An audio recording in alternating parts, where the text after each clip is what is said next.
दोस्तों, अक्सर हमारा दिमाग विचारों से भरा रहता है।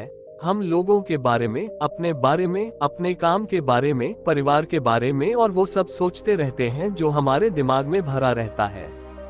वह कभी भी साफ नहीं होता है और इसीलिए हमें वह सब बार बार याद आता है और हम दुखी और चिंतित रहते हैं। लेकिन इस कहानी से आप अपने मन को अच्छी तरह से साफ कर पाएंगे।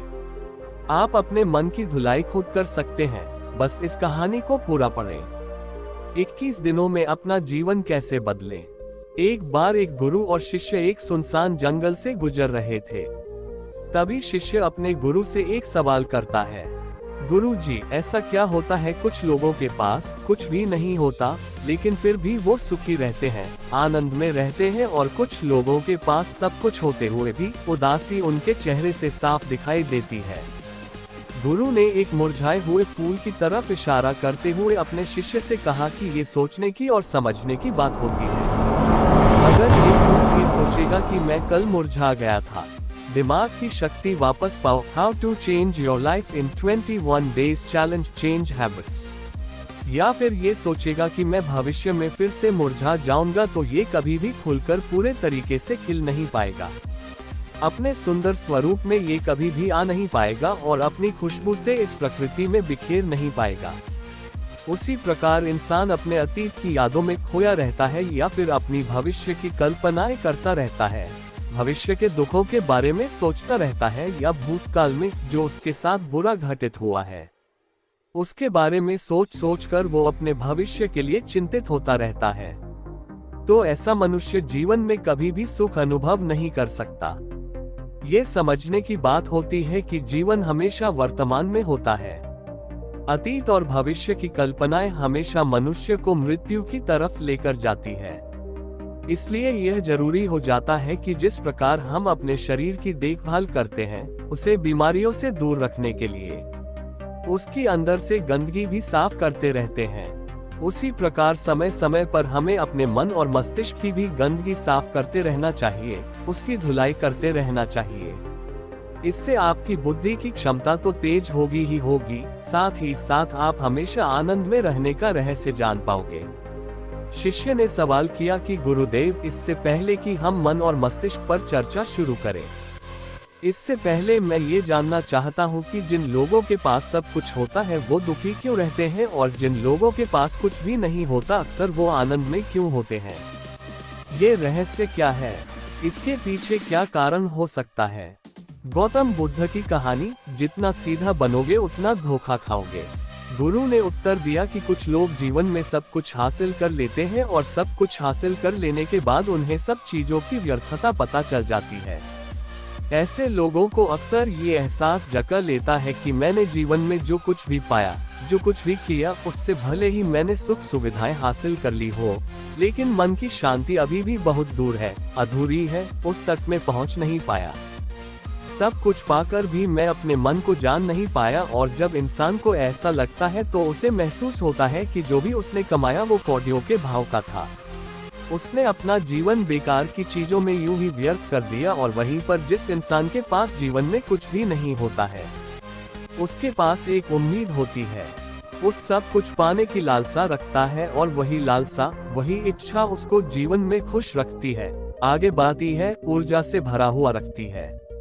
गुरु ने अपने हाथ से एक सूखे पेड़ की तरफ इशारा करते हुए कहा कि शिष्य, कभी तो ये पेड़ भी हरा भरा रहा होगा, फलों से लदा हुआ रहा होगा, अनेक प्रकार के पक्षी और जानवर इस पर कीड़ाई करते होंगे, इसके फलों को खाते होंगे। उस समय इस पेड़ को भी ये पता नहीं होगा कि एक दिन तुम सूख जाओगे और तुम्हारी हालत इतनी बदतर हो जाएगी कि तुम किसी को छांव तक नहीं दे पाओगे, तुम्हारे ऊपर पत्ते तक नहीं रह जाएंगे, फल तो दूर की बात रही।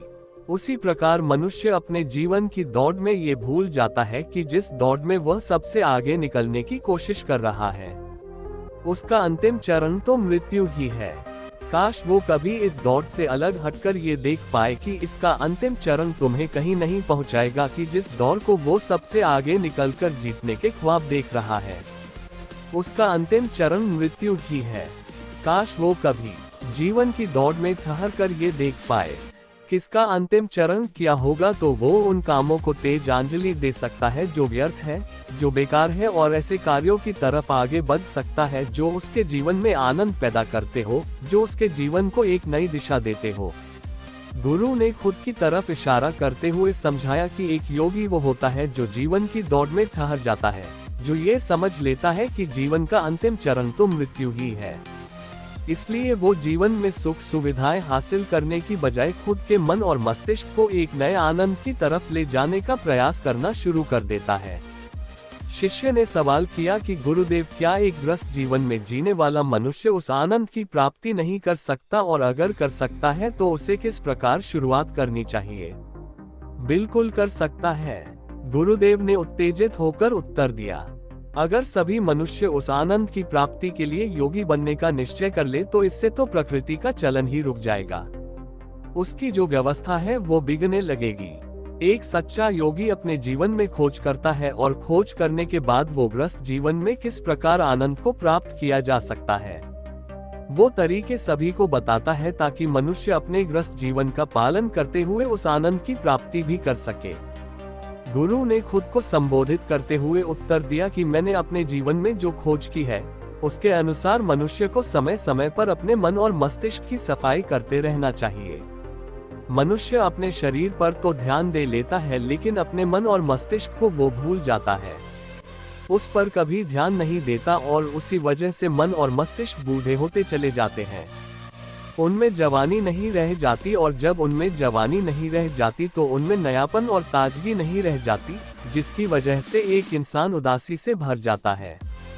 मन और मस्तिष्क की गंदगी क्या होती है, पहले मैं तुम्हें ये बताता हूँ। हर मनुष्य के जीवन में कुछ ऐसी घटनाएं घटती हैं जिनका उसके मनोमस्तिष्क पर बहुत गहरा असर पड़ता है। वो जीवन पर्यंत उन घटनाओं को भुला नहीं पाता है, और वही घटनाएं उसके मन में पूरी तरह से पक्की बैठ जाती है, जो उसके मन में गांठ पैदा कर देती है, और भविष्य में जब भी वो कोई काम करेगा तो ये घटनाएं उसको प्रभावित करेगी। गौतम बुद्ध की कहानी ब्रह्म मुहूर्त में उठना क्यों माना जाता है इतना खास?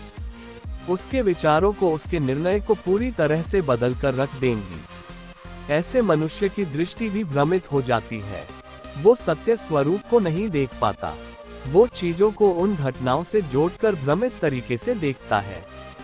उदाहरण के लिए, अगर किसी बुरी आंखों वाले आदमी ने आपको धोखा दे दिया तो अब जीवन पर्यंत बुरी आंखों वाले आदमी को हमेशा धोखेबाज समझते रहेंगे, उस पर कभी पूर्ण रूप से विश्वास नहीं कर पाएंगे। लेकिन समझने की बात यह होती है कि जिस इंसान ने आपको धोखा दिया, वो धोखा आपको बुरी आंखों से नहीं मिला, वो उस इंसान के स्वभाव से मिला, लेकिन उस इंसान के स्वभाव से हमारे दिमाग में उसका एक चित्र छप गया, उसकी एक छवि बन गई, और वो छवि दूसरे आदमी से जब हम संपर्क करते हैं तो बीच में एक दीवार की तरह खड़ी हो जाती है, और इसी वजह से दो लोगों के बीच प्रगाढ़ संबंध स्थापित नहीं हो पाते। जो मनुष्य के लिए सबसे जरूरी यही होता है कि वो अपने आप को अतीत की घटनाओं से फ्री रखें। उन घटनाओं से प्रभावित होकर वो दिमाग में किसी तरह की छवि ना बनाए। कुछ लोग इस बात पर ये सवाल खड़ा कर सकते हैं कि फिर जीवन के अनुभव किस काम आएंगे, लेकिन समझने की बात ये होती है कि हम जीवन के अनुभवों से भी भ्रमित तरीके से ज्ञान लेते हैं, सही तरीके से उनसे सीख ले ही नहीं पाते। ठीक उसी प्रकार जिस तरह उस बुरी आंखों वाले की आंखें जिम्मेदार नहीं थी, धोखा देने के लिए उसका स्वभाव जिम्मेदार था, लेकिन मनुष्य अपने अनुभव में उन बुरी आंखों को याद रखेगा, उस स्वभाव को भूल जाएगा। शिष्य अपने गुरु की बातों में इतना खो गया कि उसे चलते चलते जंगल के रास्ते में पड़े हुए कांटे दिखाई नहीं दिए, और अचानक उसके पैर में एक कांटा चुभ गया। गुरु ने उसका कांटा बाहर निकालते हुए उससे पूछा, ये कांटा तुम्हारे पैर में क्यों लगा? इसके पीछे तुम किसे जिम्मेदार मानते हो? गुरु ने कहा कि तुम मुझे भी जिम्मेवार मान सकते हो, क्योंकि मैं तुम्हें एक बातें सुना रहा था। क्या तुम खुद को भी जिम्मेवार मान सकते हो कि तुम मेरी बातों में इतना खो गए कि तुम्हारा रास्ते पर ध्यान ही नहीं रहा? क्या तुम इन पैरों को जिम्मेदार मान सकते हो जिन्होंने ये कांटे इस रास्ते पर बिछा दिए? शिष्य ने उत्तर दिया कि गुरुदेव, इसमें मैं खुद को ही जिम्मेवार मानता हूँ, क्योंकि आप तो अपना काम कर रहे थे और इस पेड़ ने भी अपना काम किया, पर मैं अपना काम पूरे होश पूर्वक नहीं कर पाया। अगर मैं चलने पर ध्यान लगाए रहता, अगर मैं आपकी बातों में पूरी तरह से खो नहीं जाता तो मुझे ये कांटा कभी नहीं लगता। इसमें पूरी तरह से मेरी ही गलती थी। गुरु ने अपने शिष्य की पीठ थपथपाते हुए आगे कहना शुरू किया कि जो घटनाएं हमारे मन को प्रभावित करती है, जरूरी हो जाता है कि उन घटनाओं को हम किसी भी तरह अपने मन से बाहर निकाल दें, और उसके लिए सबसे सरल तरीका है कि अपनी भावनाओं को व्यक्त करना सीखो। उसे अपने दिल में, अपने मस्तिष्क में बिठाकर मत रखो। जब तुम किसी दूसरे मनुष्य के सामने अपनी भावनाओं को व्यक्त कर देते हो तो तुम्हारे मन का बोझ हल्का हो जाता है। कुछ लोगों का स्वभाव ऐसा होता है कि वो अपने मन की बात किसी को नहीं बताते। ऐसे लोग अक्सर अपने अंदर ही अंदर दुखी होते रहते हैं, लेकिन वो अपने मन की बात किसी दूसरे आदमी के सामने नहीं बताते। इसके उलट कुछ लोग ऐसे भी होते हैं जो अपने मन में किसी भी बात को रख नहीं पाते। उनके साथ कुछ भी अच्छा या बुरा होता है, वो अपने मन की बात, अपनी भावनाओं को दूसरों के सामने व्यक्त कर देते हैं, और तुमने खुद महसूस किया होगा कि जो लोग अपने मन की भावनाओं को व्यक्त कर देते हैं वो जीवन में ज्यादा आनंदित रहते हैं। कभी भी प्राकृतिक रूप से आए हुए वेग को रोकना नहीं चाहिए। जिस वेग को हम रोकने की कोशिश करते हैं वो वेग हमें अंदर से ही खाने लग जाता है। अगर तुम्हारा मन किसी बुरी घटना पर रोने का हो रहा है तो चीख चीख कर रो। अपने आप को रोको मत, उस वेग को पूरी तरह से बाहर आने दो। अगर किसी दूसरी घटना पर तुम्हारा मन खुश होने का, आनंदित होने का हो रहा है तो पूरी तरह से नाचो गाओ, जिससे कि तुम उस वेग को बाहर निकाल सको। और जब वो वेग अपनी पूरी गति के साथ बाहर आ जाता है तो पीछे छोड़ आता है एक खालीपन, एक अकेलापन, एक शांति, एक मौन, एक अनुभूति। गुरु ने शिष्य को समझाते हुए बताया कि जिस प्रकार तेज रफ्तार से चलता हुआ पानी अपने वेग से आने वाली सभी बाधाओं को तोड़ देता है, उसी प्रकार हमारे अंदर भावनाओं का उठने वाला अगर बाहर नहीं निकाला गया, अगर हमने बांध बनाने की कोशिश की तो वो उस बांध को तोड़ देगा, और उस बांध को तोड़ने के बाद उसका कचरा हमारे मन के अंदर ही ठहर जाएगा, जो हमारे मन को दूषित कर देगा, उसको गंदगी से भर देगा। अक्सर मनुष्य अपने मन में किसी घटना को दबाकर इसलिए रखता है कि वो सोचता है कि अगर सामने वाले को इस घटना के बारे में पता चला तो वो पता नहीं मेरे बारे में क्या सोचेगा। इसी विचार की वजह से वो अंदर ही अंदर खुद दुखी होता रहता है, लेकिन सामने वाले को वो कुछ भी नहीं बताता। लेकिन एक बार अगर वो हिम्मत कर सकता है, शुरुआत कर सकता है, जो उसका पूरा जीवन परिवर्तित हो सकता है। एक बार अगर उसके दिमाग की आदत बन गई तो वो जीवन भर अपनी भावनाओं को दूसरों के सामने व्यक्त करने से हिचकिचाएगा नहीं, और अपने दिमाग की ये आदत हम 21 दिनों में पैदा कर सकते हैं। 21 दिनों तक अगर सही तरीके से हम अभ्यास करें तो हमारा दिमाग पूरी तरह से भावनाओं से मुक्त हो जाएगा। यह 21 दिनों का अभ्यास इस प्रकार है। किस दिनों तक? सबसे पहली बात जो याद रखनी है कि अपने मन में किसी भी बात को दबा कर नहीं रखना है। अगर हम किसी मनुष्य के बारे में अच्छा सोचते हैं तो हम उसे व्यक्त करें, अगर बुरा भी सोचते हैं तो उसे भी व्यक्त करें। परिणाम भूल जाएं कि परिणाम क्या होंगे, सिर्फ अपने दिमाग की धुलाई करने पर विश्वास रखें। इससे आपके अंदर एक अद्भुत साहस पैदा होगा। जब आप किसी मनुष्य के बारे में वह सब बता पाएंगे जो आप उसके बारे में सोचते हैं, तो आप खुद सोचिए कि आपका खुद के ऊपर विश्वास कितना ज्यादा बढ़ जाएगा। आपके मन के सारे डर खत्म हो जाएंगे। हो सकता है कि इसमें आपको चुनौतियों का सामना करना पड़े, लेकिन जहां पर चुनौती नहीं होती वो कुछ अभ्यास भी नहीं होता। अभ्यास हमेशा चुनौतियों से भरा होना चाहिए। इससे आप सत्य वचन बोलने का अभ्यास भी कर पाएंगे। अक्सर हम दूसरों को प्रभावित करने के लिए वो सब बोलते हैं जो उन्हें अच्छा लगता है, लेकिन वो नहीं बोलते जो हम उनके बारे में सचमुच में सोचते हैं, और यही हमारी सबसे बड़ी भूल हो जाती है। इससे हमारा पूरा अस्तित्व झूठ बनकर रह जाता है। और अपनी भावनाओं को व्यक्त करते समय ये भी जरूर ध्यान रखें कि आपके अंदर जो भावनाएं उस इंसान के प्रति उठ रही हैं, उनके पीछे का मूलभूत कारण क्या है। उदाहरण के लिए, जब एक नौकर अपने मालिक के लिए कोई काम करता है और वो काम अच्छे से नहीं कर पाता है तो मालिक उसे डांट फटकार देता है, जिससे उसके अंदर उसके प्रति क्रोध की भावना ये उठती है। लेकिन समझने की बात ये होती है कि मालिक तो आपको कहेगा ही, वो तो डांटेगा ही।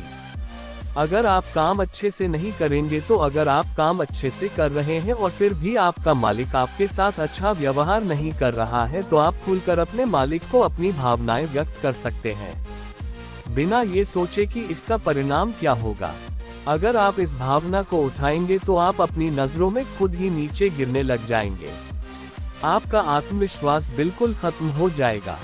दूसरा अभ्यास जो तुम्हें 21 दिनों तक करना है वो ये है कि जो भी घटनाएं तुम्हारे साथ घटित होती है, कम से कम जीवन में एक इंसान ऐसा होना चाहिए जिसके सामने तुम अपने दिल की बात रख सको।